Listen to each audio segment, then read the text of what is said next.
What's up, guys? We're going to do another episode of Viewer Castles today. I know I've been delaying it for a while, and I'm pretty backed up on Viewer Castles. Mainly that's because of the competition coming out from on November 8th. I had a bunch of life force to farm, something like 1.6 million in the last week to be able to get my castle up to level 32. So now that I've done that, I'll be able to start recording Viewer Castles again and start to work on this list that I have of names to do. So for everybody who's been requesting viewer castles, I haven't forgotten about you. You're on the list, or if you're not on the list, it just hasn't been updated yet. So today we're going to start off with Omegalisc, cast level to 27. We'll jump into it, see what he's got. Alright. So actually, with playing a bunch of castles recently, I've found a lot of castles that I really like up at the level 32 range, and a lot that I could learn off of them. A lot of stuff like this specifically, except they use these spike traps in level 32 a lot to deny vision really well, and to make you leap over them so you only take one proc of damage from the spike trap, and then as soon as you get over to the other side, because you haven't seen what was over there, there's like a Cyclops that's ready to do 1,000 damage to you if you don't leap back over the spike trap. So you take a total of 3 ticks of damage, which you could see right there, even though this is even lower level spike trap, it did 350 damage to me. So if I take 3 ticks of that, it starts to add up. It's over 1,000 damage. So, doing that multiple times throughout a castle just makes you use so many more potions. It's pretty interesting. I'm pretty happy with a lot of people's castles up at that level. I've also started to use bear traps. I never really used to use them before, but it's almost necessary at the later levels. I mean, I guess it's not really necessary, but it helps a lot. I mean, you don't have to worry about a lot of charging Cyclopses are super dangerous when they get up to rank 4 because their stun effect after the charge is just so long that you'll die if there's anything that can do damage near you at the time that you get stunned. So it's pretty important to stop those with bear traps as archers.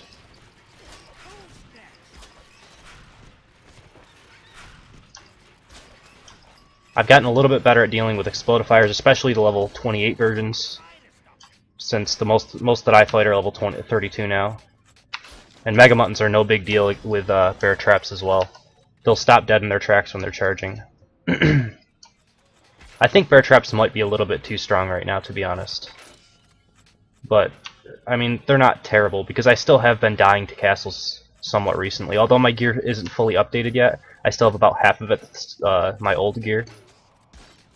And a lot of the new stuff that I've found is only exceptional. I haven't really gotten good rolls on gear, even though I've found probably, 60 or so legendaries and epics since the patch came out. I haven't really gotten lucky. Alright, so I haven't really been talking, but I do like a lot of your spike trap placements. This one in particular is pretty good. The only thing is maybe the unit that you have on the other side of this, being a Zeke. It's okay, but I know you're right around that range where you're getting your Cyclops up to level 28, which is rank 4. If you put a Cyclops on the other side of this, and if you put a Cyclops in a Zeke or that's on charge, or if you put a Cyclops that's ready to smack down on the other side of this, the only thing I can do when I get to this point is back out. If I continue into this room, I'm pretty much going to die. It's really important that when you're denying vision with these, the unit that you use in the next room forces a ton of pressure on them as soon as they get inside. So something that stuns you, or something that charges at you, or something that makes it in a very awkward position where the person will back out of this room because they'll take extra ticks of the spike trap damage. It's really important when you're looking for castles that are, based around sustained damage. Just like this, I can barely see what's up inside of here because, there's such a space difference. Like if I'm all the way back here, I can barely see what's inside of here, right? I can't see what's on the other side of this wall. Generally what I've been doing is just kind of mousing around up here to see if I can see the outlines, because even though the outlines aren't there, the creatures will still show up if you put your mouse over them. So that's the only real thing that you can do, and if there's something really dangerous right here, yes, I could back up and fight it into this room, but there's a higher chance that I die there, rather than I can back over the spike trap, I know what's back there, and I can just take a little bit more damage, and people generally opt for that route, which just adds up over time. So I hope that made sense. I'm probably going to rebuild my castle after this event and start to work on it a little bit more. I'll go into details in other videos, but I've learned quite a bit actually, just from being up at level 32. I hope I do well in this competition, but some of the castles I've played since I've been farming, and they're just really good. Like, I'm gonna put videos up. I'm going to record every run through during the competition. Every castle that I run through, I'll record it, and then I'll do commentary after the fact because I want to be able to focus during the event. But I'll do commentary after the fact on the castles, and some of the really good ones I'll definitely go over in depth.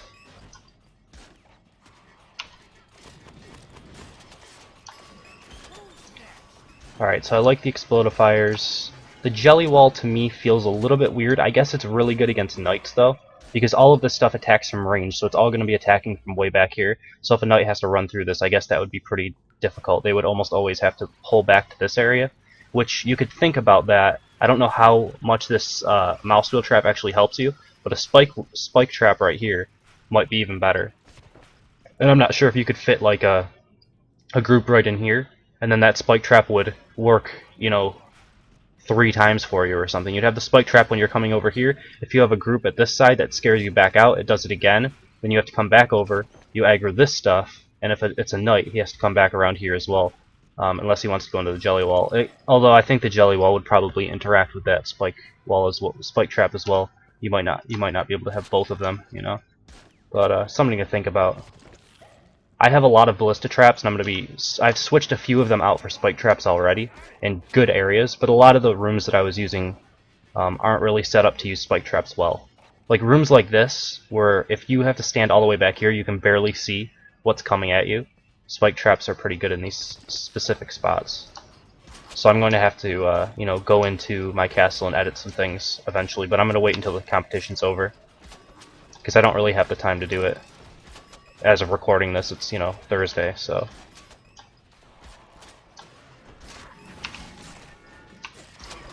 See, like, this sort of thing is really good because I can't get my headshots on the Jimbo like I'd like to, so I have to back up. And right, if this was a spike trap, I would take another 300 to 400 points of damage because I have to back up. Actually, it'd be 600 to 800 because I have to go over it and then I have to go back over it again after it's safe. So that sort of thing where there's a Jimbo bearing down on you in like this location, you have a ton of bomblets running, so you can't kill the Jimbo quick enough. You have to go back over the trap and take extra damage. It's a really good area to add a lot of sustained damage. So far, I mean, your castle has not been bad, and I'm over leveled and stuff, but I'm just giving you different ideas that you could try if you think it's not working quite to your satisfaction, Alright, then we have the Count Snottingham boss. I think everybody who uses a pre-made boss these days is using Count Snottingham. I think he's probably one of the best. Although the only thing I'm thinking about is maybe because Snottingham maxes out at 30 and Durr maxes out at 32. He's the only boss that maxes out at 32 right now. Except for maybe Dragonificus, I don't know. But yeah. So we'll jump into number 2 in just a second. Alright, next up we have Lord-Geonik, castle level 23. It's going to be fairly easy for my archer, but I'll still give some advice and see what he's got in here.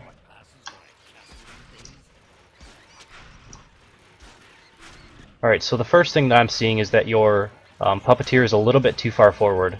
He comes before your what do you call it, your Scorpio gets there. I do like this Defendatron placement, sort of. He's a little bit disconnected from your next group as well. Whereas if I do engage both, I can kill the Defendatron before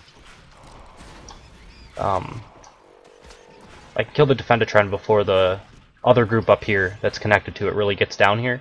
Also, I'm a little bit indifferent about having a Robo Shieldatron, right? Because if I pull both of these groups, what's going to benefit you if I pull both of the groups rather than just pulling the Scorpio? Like in this specific scenario, you'd actually prefer me probably to pull the Scorpio, pull all the way back to the start, kill it, and then come forward, because that would waste some time on the clock, rather than pulling both groups, and the only thing that's really going to change is adding in a Defendatron that's not going to add any DPS. He might get a little bit in the way, but not really against the Scorpio, Just something to think about. This is pretty good, except for the fact that you have this Cyclops way out in front.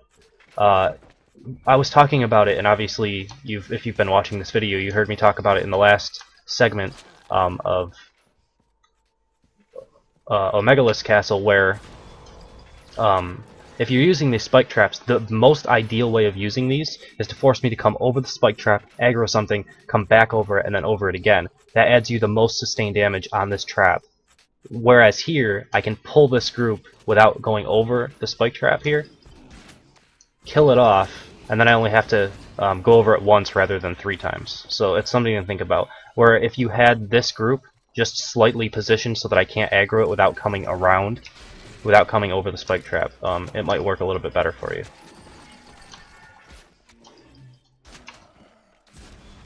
Alright. Right, like the same thing here. I think you're trying to fit too many units in too small of a space. I think this group should be moved over, and this group should be moved somewhere else in your castle. Somewhere that's a little bit, you know, safer. Like right here, I'm not sure if you are pulling anything from this point, but why not have this Scorpio pulled through the wall over here or something, and then have this group a little bit better positioned. That could work for you a little bit better. Or I mean something else. I just think that your groups are a little bit too exposed. Like even this one, if you put groups around walls, it's a lot easier for the person to basically have to, you know, in League of Legends terms, face check around a wall, so that you're super close to a mob group and you haven't engaged it with an ability. If you engage something with an ability, it's a lot easier for you to engage it. If I engage this with a headshot, then there's one mob completely dead before I even start to engage it. And you can talk about like you're over leveled, you're over geared. I can do the same thing to level 30 Defendatrons. If I crit, I can kill a level 30 Defendatron with one headshot. So you want to put things around walls so that when it's engaged, it's a lot closer to the hero. It makes it more difficult and it puts more pressure on them, and they make more mistakes that way. Alright.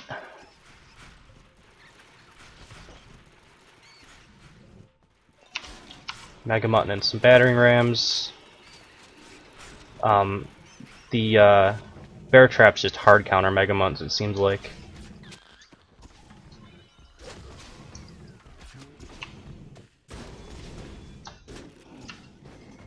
This one's kind of another situation that I was just talking about, where I can get a good look at this entire group, and I can say, okay, so what's going to happen when I engage this? Well, this guy's going to try to bash me backwards. I believe this is a Stairmaster that shoots lasers, but I'm not 100%.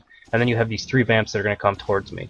So what I can do is I could probably like drop a volley there, throw out bear traps. Some of these guys are going to get trapped on the bear traps as they charge towards me, and then I can get shots that are all lined up like that. And I can just figure that out on the fly of what I want to do to engage this perfectly. Whereas if, say, this group even, if he was beyond the wall and I don't notice him until I'm right up next to him and he aggroes right here, comes around the wall, I have a weird scenario where I have to make decisions on the fly. And like, do I want to pull back all the way back beyond this, and it gives you a secondary chance to hit me with this mouse wheel trap or something like that? You know, there's a lot more things that can happen that go in the defender's favor that way.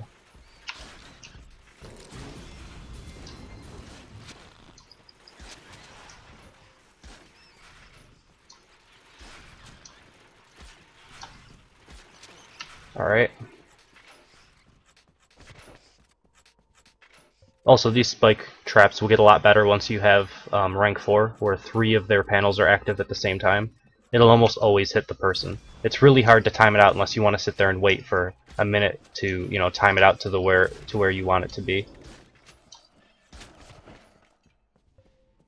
Right now, ballista traps are probably slightly better for you, just for that purpose alone. Alright, so I mean the AoE, yes, it's good, but if you time it out well, like I did, you can volley over it and still kill everything. Obviously, I'm super over leveled, and you shouldn't ever kill a Scorpio, a Dr. Skull, in one-shot volley, so it'll be a little bit better than it was there. It's not a bad boss room. Alright, so that is number 2. We will go on to number 3 in just a second.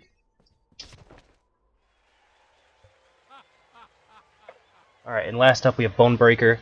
Last time I attacked him, I was level 24. I believe he boosted me up to like level 28 or something, maybe level 30, I don't really remember, and I died to his castle. So let's see how it goes this time. I definitely have been dying to level 32 castles recently. when they're, you know, pretty well made, and even some other ones. There's just, I have low hit points for my level right now, so a good combo that all hits me at the same time can pretty much kill me 100%. So I have to be very careful in these castles. Mr. Boom Booms are one of the hardest things to engage, I've noticed, for almost any hero. Not just me. Everybody, even on my Mr. Boom Booms, they're just difficult to engage. So basically you just pull another group with them, and you just kind of sit there and auto-attack for a while, especially if you have a bow like mine. And now that I've gotten it to this point, I won't take any damage from here, unless I screw up. Like, if I can just keep auto-attacking this guy, it'll take a while to kill him, but he will eventually die. Headshots aren't usually worth it because it's hard to actually get the hit on the Boom Boom instead of the explosive fire thingies, the little bombs. So, just something to think about. But so far so good.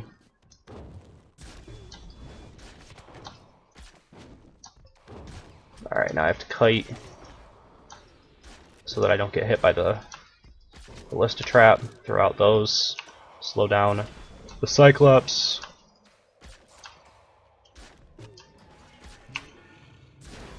Alright, good.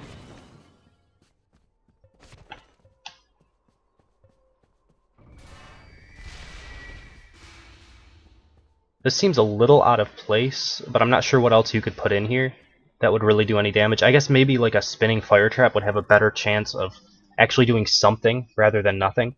I mean, if you can get this a couple hexes down, that would be the best thing that you can do. But right now, only 2 bombs are going off, and they're right on the side here, and I don't think it'll really do any damage for you. I mean, yes, it's just another trap that you can throw in, so I don't know. Anything that you can add a little bit of damage to somebody on would be good. So it's not bad, I just think that maybe you could either try to you know, place things a little bit differently to make it a little bit more effective. I guess this is one good way, is if I have to kite backwards, I might go into that room and then they go off. That could be a good thing as well. I was about to go in there, just not even thinking about it, so I mean, it's okay. It's not a bad thing.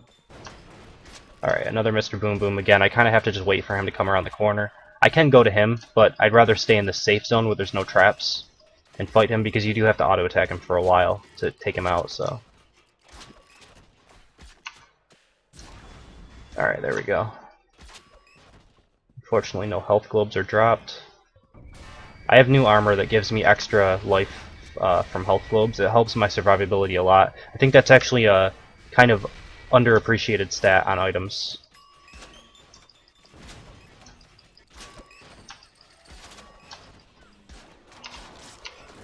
If I can get that off, I'd be pretty happy about it. There we go. Alright, I almost died, but I'm okay. See, that's what I talk about though with low life, is like, if I'm just not paying attention for a second and some of these bombs hit me, I can be, you know, under half instantly, so I have to be a little bit careful. But again, these things are a lot about, you can volley them, or you can just auto-attack them if they're in a straight line and you have a ballista, and they'll go down pretty quickly. It's mainly the fact that they get in the way of attacking other units, so that's why you pull them from far away, so that there's other units in between them. Because alone they aren't really amazing, unless your hero is underleveled, like I used to be. But now that I'm kind of more on par with them, they're not terribly difficult to engage. Explodifiers, that is.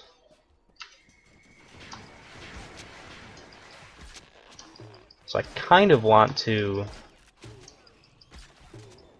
engage this Pete Pound more as well, because I am waiting around for this Mr. Boom Boom, so there's no reason for me not to engage everything and just kind of slowly kill it all, in my opinion.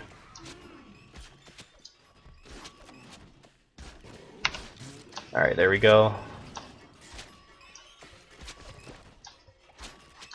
I'm a little bit far behind on these little splody guys, so I have to kind of dodge out of the way of them. Now that it's all lined up for me, I can just auto-attack this guy to death. So far, I mean, I wouldn't change really anything about your castle. Maybe some traps you could change around. That's really the only thing, is that there's not really any pressure on me when I'm attacking anything.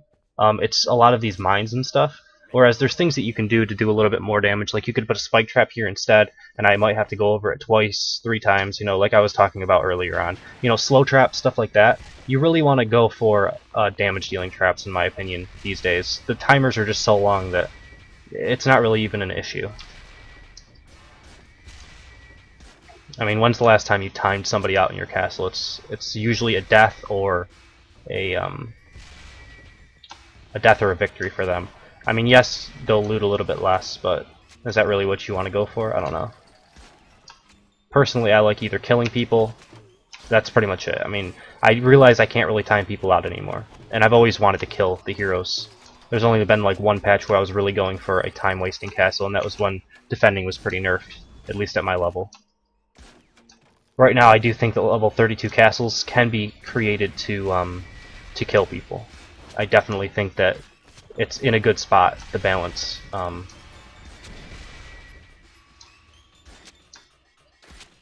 If you have really good trap placement, you can definitely force them to use over 4 potions and have a lot of pressure on them to try to, you know, push themselves to not use potions, which tends to be what I get myself killed over a lot, because I try to go a little bit too long without using potions. Alright, so these Mr. Boom Booms are, I mean, you know, they're okay units, but if you have enough gear, they're not too bad, right? It's just they take a while to kill. That's the only thing that's really annoying about them. And they do have the potency to, you know, if you get overwhelmed even a little bit, they have the potency to kill you pretty quickly. Because their auto attacks on their summoned minions is something like 150 damage, and then their explosions is like 1,000, so you really can't let them get up close to you. You have to respect them.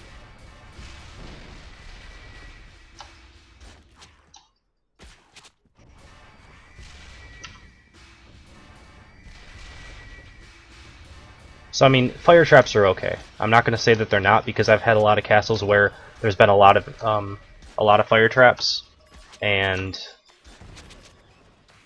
I've died in them because of the fire traps. If you hit too many of them, you'll never stay healed enough and stuff like that. So, alright, I'm gonna drop a volley, which is sometimes a little bit risky when you're facing these guys. I actually have 2 of these now, which is fine. I'll eventually kill them. I can also drop, you know, bear traps, which will help slow the summon units down. But as you can see, it gets to be a scary area where when you start to get overrun. Luckily, I have enough gear now that I can dispatch them pretty quickly. And I'll roll up close to him, stun him, drop a volley, just to try to get this moving all along a little bit quicker.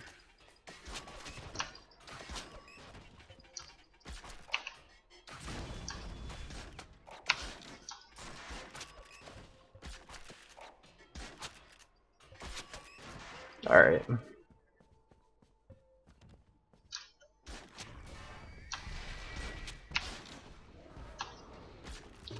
Honestly, I kind of wish they would implement Azure UK or UK Azure, whatever his name is, the way that he runs his competition with the maximum of 3 elites of any type. Basically, you can have like 3 Scorpios, 3 Zeeks, 3 Mr. Boom Booms, stuff like that. I think that would actually be a pretty good thing to implement for castle diversity in and of itself, because although, you know, Mr. Boom Booms are great, and having 8 of them or whatever in one castle would be effective, I think it's just really boring for the attacker, and it's kind of killing, you know, the fun of attacking in the game.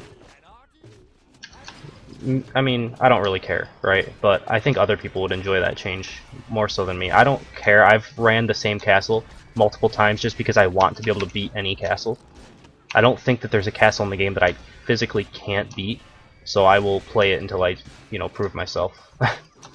But, yeah, I mean, for other people, I don't think that they would want to fight the same elite over and over and over again. It would fix a lot of the exploity stuff that we faced earlier on as well.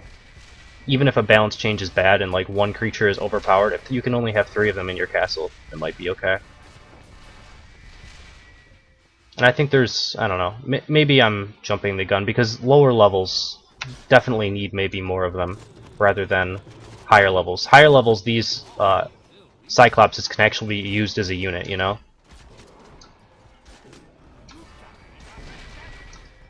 But lower levels really do need elites to be able to stay alive, because everything else can be just one-shot volleyed really easily.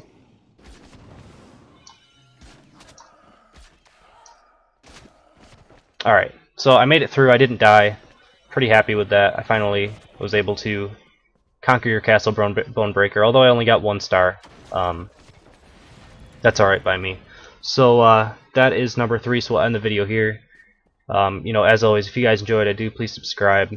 If you want to be a part of viewer castles, even though we are extremely backed up with viewer castles right now, like super backed up. Like if I could do a count, I have 1, 2, 3, 4, 5, 6, 7, 8, 9 videos that I need to record before anyone who applies can be done. So I have quite a few. Basically, next week I think I'm going to try to run 2 viewer castles a week and record and put them out 2 every day for the week, and that should hopefully get me caught up a little bit, because I'm pretty backed up from open house and from just not doing viewer castles because I've been trying to farm up to level 32. So yeah, thank you guys for watching. I hope you enjoyed it, and I will see you next time.